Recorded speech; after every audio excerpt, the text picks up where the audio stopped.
ब्रेकनंतर बुलेटिनमध्ये तुमचं पुन्हा एकदा स्वागत आणि आपण बघतोय गोविंद आला रे आला म्हणत सध्या सगळी दहीहंडी पथकं सज्ज झालेली आहेत आणि अगदी सकाळपासून राज्यभरामधला हा उत्साह एबीपी माझं तुमच्यापर्यंत पोहोचवताय।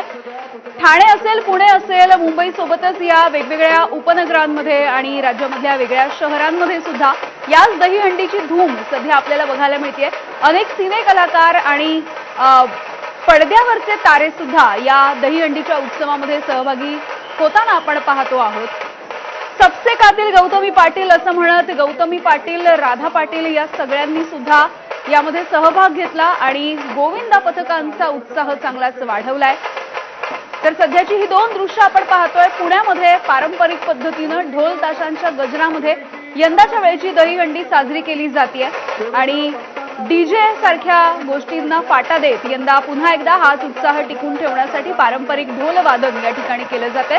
दुसरीकडे घाटकोपरमध्ये राम कदम हे गेल्या 17 वर्षांपासून या दहीहंडीच्या कार्यक्रमाचं आयोजन करतात आणि तिथे आता वेगवेगळे सिने कलाकार सहभागी होताना आपण पाहतो आहोत। तर पुण्यामध्ये पुनीत बालन यांच्याकडून या दहीहंडी उत्सवाचं आयोजन केलं जातंय। डीजे मुक्त दहीहंडी असा त्यांचा संकल्प आहे, त्यामुळे यंदाच्या दहीहंडीमध्ये आपण बघतोय ढोल ताशांची पथकं आणि पारंपरिक सगळ्या ढोलवादनाच्या साथीनं हा दहीहंडीचा सण रंगताना दिसतोय। दुसरीकडे घाटकोपरमधली दृश्य राम कदम यांची दहीहंडी या ठिकाणी सुद्धा मोठ्या प्रमाणावरती अगदी सकाळपासून वेगवेगळ्या सिने तारकांनी हजेरी लावलेली होती। मुख्यमंत्र्यांनी सुद्धा घाटकोपरमध्ये भेट दिलेली होती।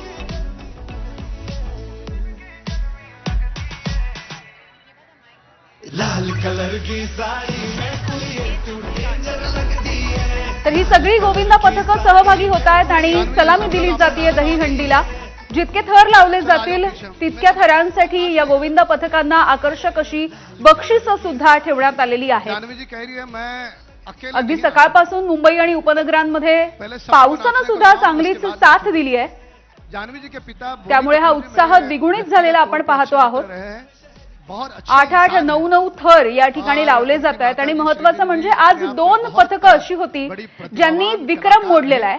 9 थरांचा विक्रम मोडून कोकण नगर आणि जय जवान या 2 पथकांनी आज तब्बल 10 थर लावले। बेटा वकील बनता है।